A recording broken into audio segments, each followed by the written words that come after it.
Oh, please, you think your little freelance gig is a career? That's what he said at a dinner party in front of his co-founders. In front of me, I didn't cry, didn't fight, didn't even finish my wine.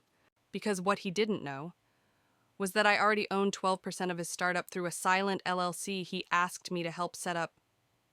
And 3 months later, I walked into court with my lawyer and walked out as the new majority shareholder.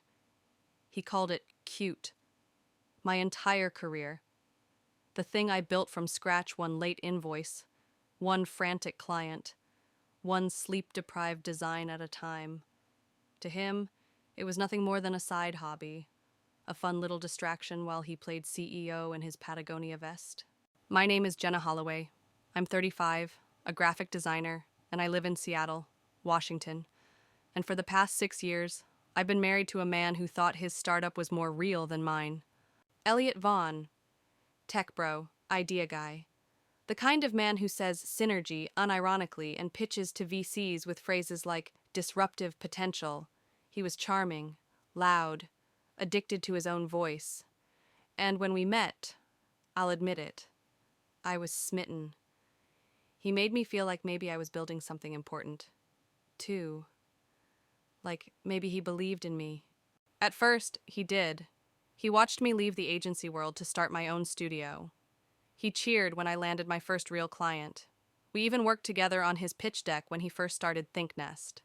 His little baby of a SaaS company meant to streamline thought collaboration, whatever that means. But as ThinkNest grew, so did his ego. And slowly. The man who once brought me coffee while I worked at 2 a.m. became the man who rolled his eyes when I said I was too busy to attend another party with his VC friends. He started to use words like just in front of my title. Just a designer. Just freelance. Just temporary. As if my name came with an expiration date. I let it slide, at first. Because that's what you do when you love someone. Right. You choose your battles. You give them space to grow. But then came the dinner party. We were in Capitol Hill, at a rooftop apartment that smelled like money and whiskey. Elliot was mid-story, laughing too loud, drink in hand. Then someone asked what I did, and he said it with a smirk. Jenna does freelance. You know, logos, websites, cute stuff. There was a pause, then laughter. Mine silent. I didn't say a word, just smiled, finished my wine, and looked out at the Seattle skyline like it was a different planet. Because what Elliot didn't know was that I hadn't just designed his first deck. I hadn't just helped him incorporate. I had filed the initial LLC, and when he couldn't get a tax ID set up because his credit was a mess, he used mine. Not in a shady way he asked. I helped, like a partner does. What he also didn't know was that my name never came off the paperwork. In fact, I quietly transferred the structure into a holding company, a silent partner, fully legal, fully mine. So while he was out raising Series A, I was collecting every signature, every memo, every new investor update. Because when someone disrespects your labor, your art, they forget one thing. Artists document everything. And I had emails, contracts, screenshots, versions of ThinkNest 0.1 hosted on my own server, the server I paid for. Elliot thought I was harmless, a soft voice in the background of his empire. But I wasn't background, I was foundation. And all it would take was one good lawyer. I didn't confront him that night. I let him laugh. Let him bask. Because I already knew something he didn't. This wasn't a marriage anymore. It was a merger waiting to be restructured. And I was about to show him just how real my little freelance gig could get. The thing about being underestimated is that it gives you time to listen, time to observe, time to prepare. Elliot had no idea I'd been preparing for years, not because I planned to destroy him, but because I had to protect myself. Loving a man who thought he was always the smartest in the room meant I had to become the quietest. But silence isn't weakness. Silence is storage. And I had years' worth. I still remember the first legal document I filed on his behalf. We were sitting on the floor of our old apartment in Ballard, laptops open, pizza on the rug, He couldn't get a business account open because of an old bankruptcy. He looked embarrassed when he asked, said, "Babe, can you just register it under your name first? Just temporary." I said yes, because I loved him. But that night, I didn't sleep. Something about the way he said temporary made me check, and double check. So I set up a holding company, one I controlled. He never asked whose name was on the LLC paperwork again. As ThinkNest started growing, I watched him become someone else. He used to show me drafts of his pitch decks, ask for design input. Now he hired some kid named Bryce who used gradients like confetti and called it modern branding. He stopped asking what I thought, started assuming I wouldn't understand. The irony was the cleaner the decks looked, the messier the structure became. But I saw it all. Every time he forwarded me cap table spreadsheets just to look over the formatting, I saved a copy, highlighted every dilution round, noted which shares were assigned to whom. He thought I was proofreading, I was documenting. Even his co-founder, Malik, used to joke, "You sure Jenna's not the one running this whole thing?" They all laughed. I smiled, because the answer was not yet. I had files upon files, email threads from the very beginning, invoices paid from our joint account, design files time-stamped and watermarked, even the original domain purchase bought with my card. I wasn't trying to sabotage him. I just didn't want to be erased. And in tech, if you're not on the documents, you don't exist. So I made sure I did. Elliot didn't notice. He was too busy chasing validation, first from VCs, then from panels, then from a woman named Tasha Green, the managing partner of a venture capital firm that specialized in emerging founders. She was tall, blonde, everything I wasn't, and she had a reputation for dating her investments. I didn't even have to snoop. The signs were all there. Canceled dinners, muted conversations. One day, I borrowed his iPad to check the calendar and found an email that simply said, "We'll handle the acquisition once she's out of the picture." No name, no explanation, but I knew. I closed the tab, put the iPad down, and that night, I made a decision. I wouldn't confront him, wouldn't scream, wouldn't ask. How could you? I didn't want an apology. I wanted leverage. The next morning, I met with a lawyer. Her name was Andrea Lynn, a quiet powerhouse from a boutique firm in downtown Seattle. I handed her a binder I'd been curating for 3 years.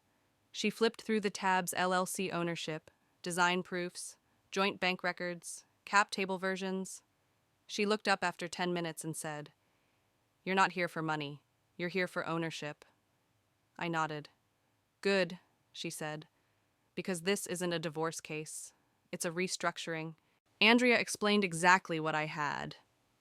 Technically, ThinkNest had absorbed several assets originally tied to my holding company. If pushed, a judge could consider my stake marital property or even intellectual property. But that would take time. And Elliot was sloppy. Sloppy founders leave trails. Within a week, Andrea sent letters of inquiry to the ThinkNest board. Not threatening, just curious. Suddenly, Elliot was calling, voicemails, emails. The same man who once said, "Jenna just doodles for a living," was now asking me to clarify my intentions. I didn't respond. Andrea did. We filed for divorce and filed a separate motion to protect assets related to my intellectual contributions. It wasn't petty. It was precise. Because I wasn't trying to hurt Elliot. I was just done letting him hurt me. He tried to gaslight me, of course. Tried to say I was being dramatic, that I was bitter, jealous, unreasonable. But nothing speaks louder than paper. And I had stacks. Andrea called it a slow chess game, and I was 3 moves from checkmate. Funny thing is, Elliot still didn't know. Not really. He thought I was bluffing, thought I'd fold like I always did. He had no idea I'd already bought the board. Elliot's panic started showing in the little things. He'd leave post-it notes by the door ones that said things like, "Let's talk," or "I didn't mean it that way." But it was too late for notes. This wasn't a misunderstanding. This was a pattern. A pattern where I shrank so he could shine. And now that I'd stopped shrinking, he didn't know what to do. I moved into a friend's guest house in West Seattle. Quiet, ocean view, peace. He didn't even know where I lived.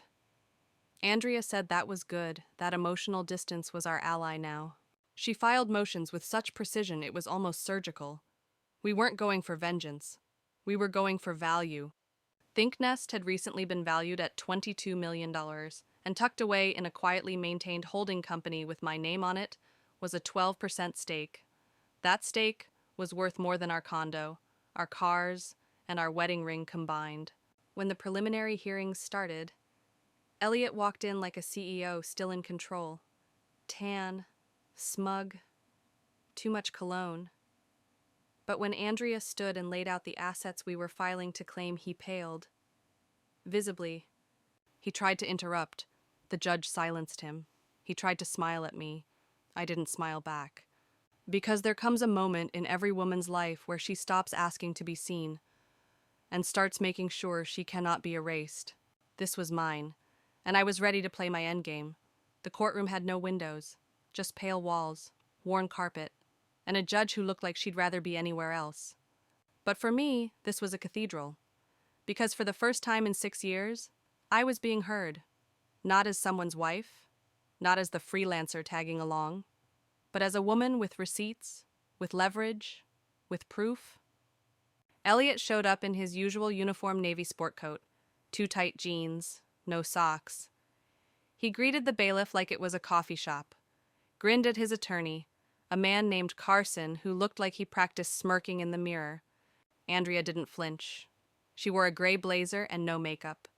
Her only accessory, a slim folder full of documents, the kind that could undo years of arrogance in a single motion. I sat next to her and said nothing, because silence had become my sharpest weapon.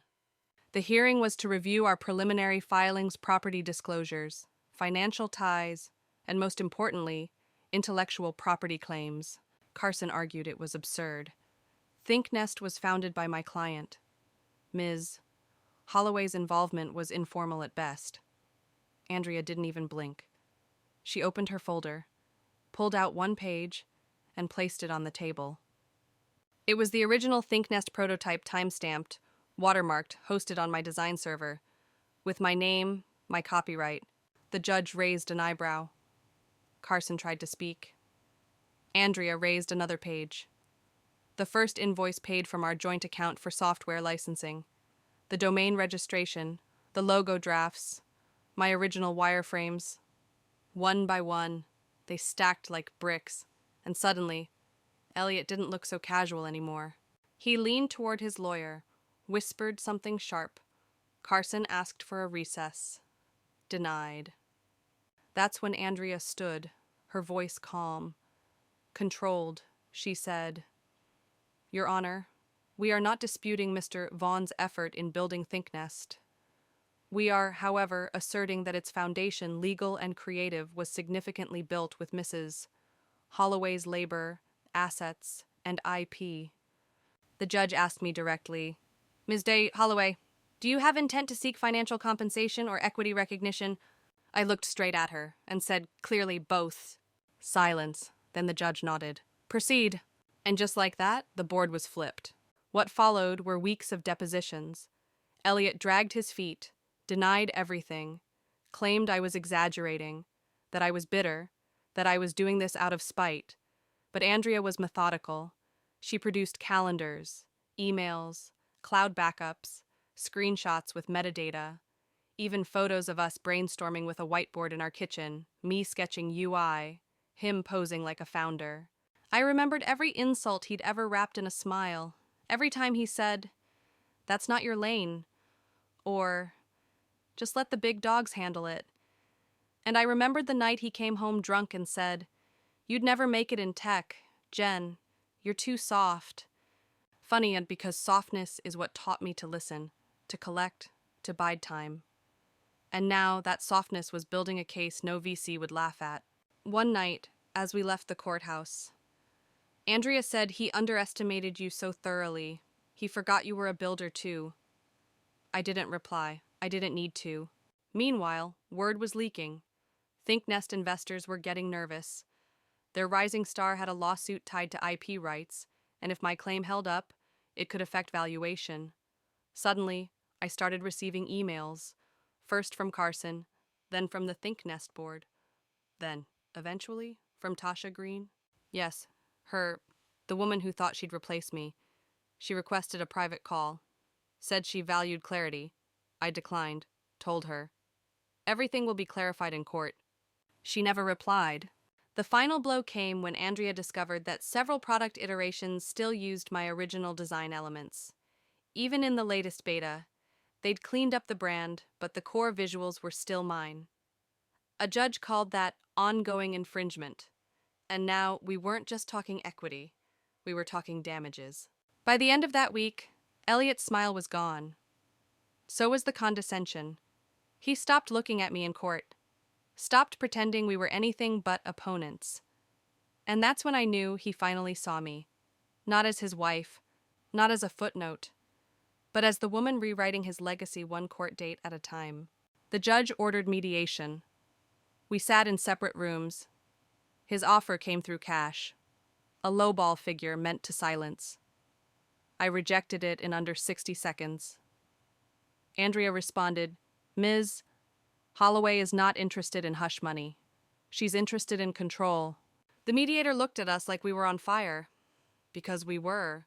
I walked out that afternoon with an offer to acquire majority voting rights by converting my holdings through a legal share swap. It was technical, messy, brilliant, and perfectly clean in the eyes of the law. By the time we returned to court, the man who mocked my career was sitting across from his new majority shareholder, me, and I hadn't even raised my voice once. The week after mediation, something shifted. Elliot didn't show up to a scheduled deposition. His lawyer claimed he was unwell. Andrea smirked and said, "Funny. He was at a launch party 2 nights ago." I didn't care, because while Elliot was hiding behind delays, we were pressing forward. We subpoenaed internal design documentation from ThinkNest. Turned out, they hadn't even scrubbed the metadata. My initials, my timestamps, still there. It was poetic. The same man who used to scoff when I asked him to credit my work was now legally bound to acknowledge it in front of stakeholders, in front of attorneys, in front of a judge. Andrea began preparing our final motion, full recognition of creative contribution, transfer of convertible equity, and a damages request for unauthorized usage of original work post separation. It wasn't just a clean break, it was a corporate divorce, and I held the prenup he forgot to write. On the morning of our final hearing, I walked past Elliot in the courthouse hallway. He didn't look at me, didn't speak, just stood there smaller somehow. And for the first time, I didn't feel anger. I felt closure. Not because I'd won, but because I'd stopped needing his validation, his approval, his spotlight. I had built my own. When the judge entered, the air shifted. We laid out our evidence, our claims, our closing statement. Andrea spoke with measured confidence. "This isn't a story about resentment, Your Honor. It's a story about recognition, and the right of every creator to be seen not as decoration to someone else's dream, but as an architect of their own." There was a pause, a long one. Then the judge turned to me. "Ms. Holloway, is there anything you'd like to add?" I stood. My voice didn't shake, and I said, "I gave years of my life to something I was told didn't matter. I was wrong, it mattered. And I'm here not to take anything away from him. I'm here to reclaim what was always mine." When the gavel came down, I didn't cry, didn't smile, just exhaled. Because the man who mocked my career had just handed me the keys to his company, owning something isn't always about paperwork. Sometimes, it's about presence. And the day I walked into the ThinkNest boardroom as the majority shareholder, I didn't need to speak. My presence did the talking. The room went quiet. Elliot was already seated tie loose, hair disheveled. The mask cracked. Malik, his co-founder, avoided eye contact. Bryce looked like he wanted to slide under the table, and across from them sat 2 representatives from the VC firm. Yes, including Tasha Green. She stood when I walked in, tried to shake my hand like we were equals. I didn't take it, just placed my folder on the table, and sat. Andrea remained standing. She began the meeting with facts.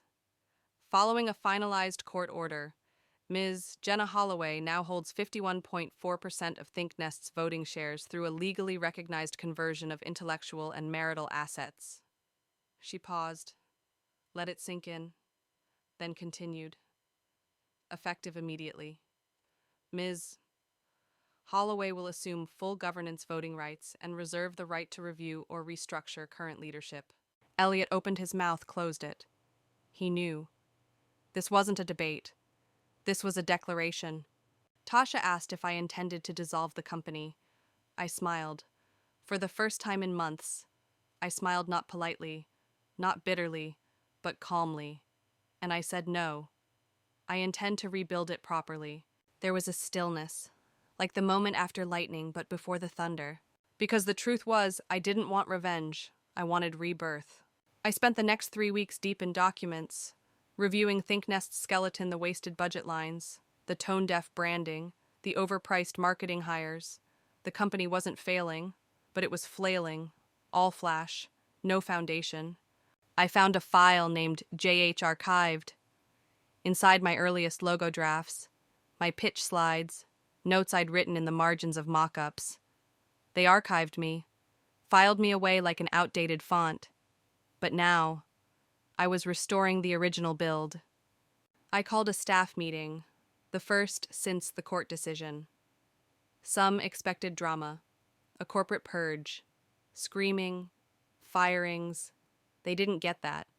They got a woman in a navy turtleneck, flats, and a plain laptop. They got clarity. I stood in front of the room and said, I'm not here to punish anyone. I'm here because this company was built on something real, and somewhere along the way, that got lost. But I know how to bring it back. Because I helped build it the first time. Some stared, some nodded, some just blinked, surprised I didn't throw a tantrum. But tantrums don't rebuild companies. Leadership does. Over the following weeks, I met with every team quietly, privately. I asked questions no one had asked in months. What's working? What's broken? What do you need to do your job better? People started opening up. Not because they were scared, but because they were seen. That's what Elliot never understood. He ran ThinkNest like a mirror, always needing it to reflect him. I ran it like a house, every room mattered. And slowly, the company started breathing again. We restructured the design team, promoted the quietest engineer who turned out to have the sharpest product vision. We cut 5 redundant vendors and reallocated budget to development. The numbers, they started climbing. But more importantly, the culture changed. One Friday afternoon, I walked into the kitchen. A new designer fresh out of college looked at me and said, You're Jenna, right? I read your original branding notes. They were brilliant. And I almost cried, because no one had ever said that before. Not even Elliot. I didn't need a plaque. I didn't need applause. I just needed that one moment, that recognition. 2 weeks later, Elliot asked for a meeting. In person. No lawyers. Just him and me. I said yes, not because I owed him anything, but because I deserved closure on my terms. We met at a quiet cafe in Queen Anne, the same one we used to work from when ThinkNest was just an idea on napkins. He looked older, tired. He didn't order anything, just sat down and said, You really did it. I nodded. He looked down, then looked up. I was an asshole. I know that now. I treated you like a backup singer when you were half the damn song. I didn't respond immediately. I let him sit in the silence he once thought I was too weak to survive. Then I said, You didn't break me, Elliot. You taught me how to build louder. He nodded, stood, left. That was the last time I ever saw him. Not in boardrooms, not in headlines, not in the mirror, because I wasn't his shadow anymore. I was my own light. That night, I walked home through light Seattle rain. No umbrella. Just the soft patter of drops and the quiet in my chest. A quiet I hadn't felt in years. When I unlocked my apartment door, the new one, The one he never had a key to, I saw my old vision board leaning by the shelf. A photo of a home office, a sticky note that said, "Make it real," and a printed email of my first client invoice for $112.50. I had cried when I got that. Not because of the money, but because someone believed in what I could create. And now I had created more than I ever dreamed. 2 months after the transition, I made an announcement. ThinkNest would be launching a mentorship initiative targeting young women in tech, especially those in creative roles. It was called Reframe, because sometimes you don't need a new picture. You just need a new frame to hold it in. We received over 200 applications in the first month. One girl, 17, from New Jersey wrote, "I didn't know people like us could be leaders." And I wrote back, "You already are." I kept that email pinned to my desktop, and because that's the legacy I wanted. Not just to win, but to lift. To build so no one else had to claw their way out of silence the way I did. I never changed the company name, never scrubbed Elliot's name off the early records, because I didn't need to erase history. I just needed to finish it properly. And in doing so, I finally remembered who I was before he rewrote me. There's a moment after the storm, after the dust settles, when silence doesn't feel like absence. It feels like power. I stood in the ThinkNest atrium, months after the courtroom battles, the restructuring, the headlines. The sun poured through the high windows like truth finally being told. Employees passed by with coffee, laptops, laughter. They nodded when they saw me, not with fear, but with respect. Because the company hadn't just survived the fire, it had been reforged in it, and so had I. The rebrand launched that morning. New colors, new mission, same name. Not because I wanted to hold on to the past, but because I earned it, every pixel, every clause, every inch. I walked into my new office, minimalist, light wood, 2 chairs, 1 long glass table, a clean slate. On the wall hung one thing, only my original ThinkNest logo sketch, framed in matte black. Below it, a plaque designed by Jenna Holloway, 2017. I didn't put it there. My team did. I found out during a walkthrough. They called it symbolic closure. They had no idea how right they were. I had meetings lined up, potential partnerships, an internal mentorship pitch, budget approvals. But I wasn't rushing, because this time, I was building at my pace, on my terms. I checked my email. One subject line stood out. Subject finalized transfer confirmation. It was the last remnant of the divorce, an old property Elliot had tried to keep under wraps.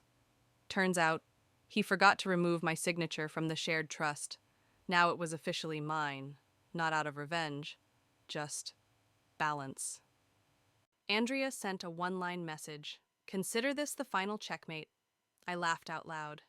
A full, unguarded laugh, the kind I hadn't felt in years.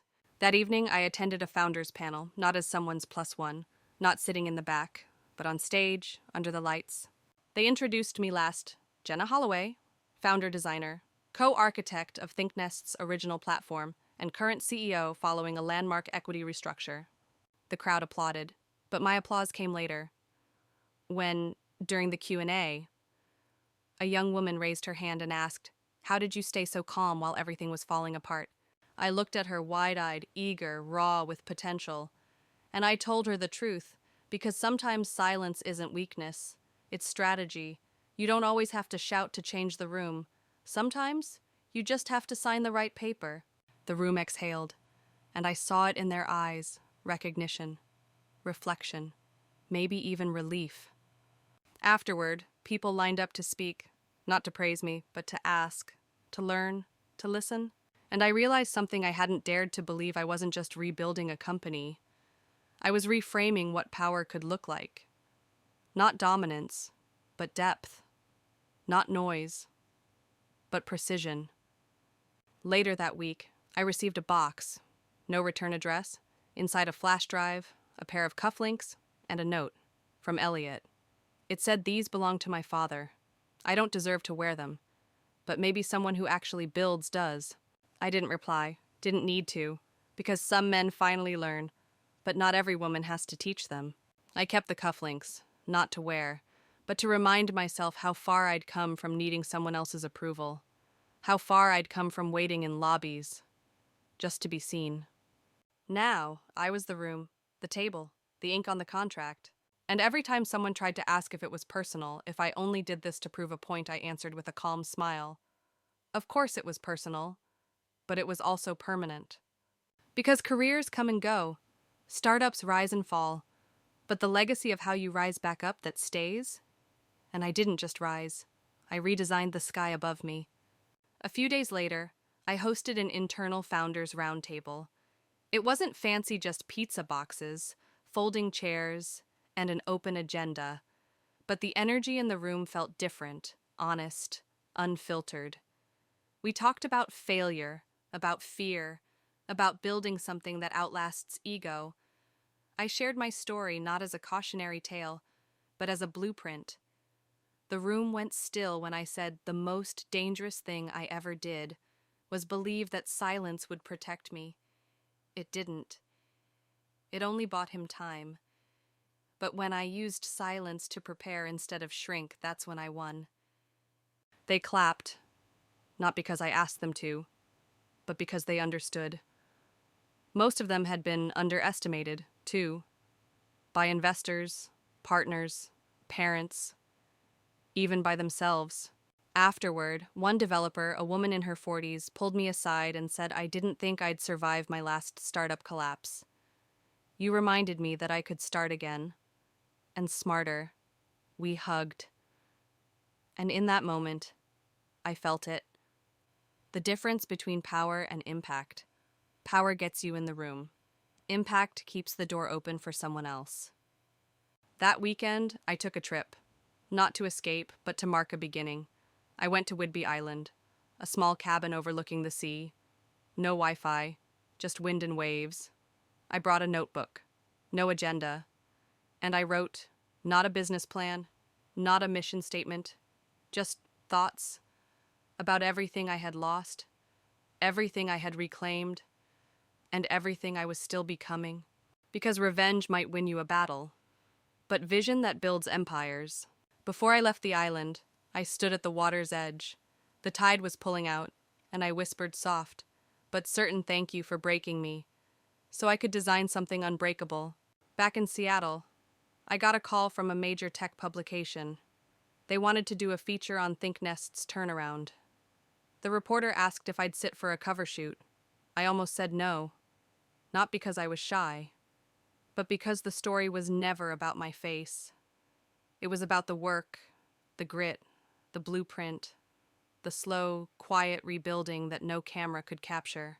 But then I said yes, not for me. For every woman who's ever been called just a freelancer.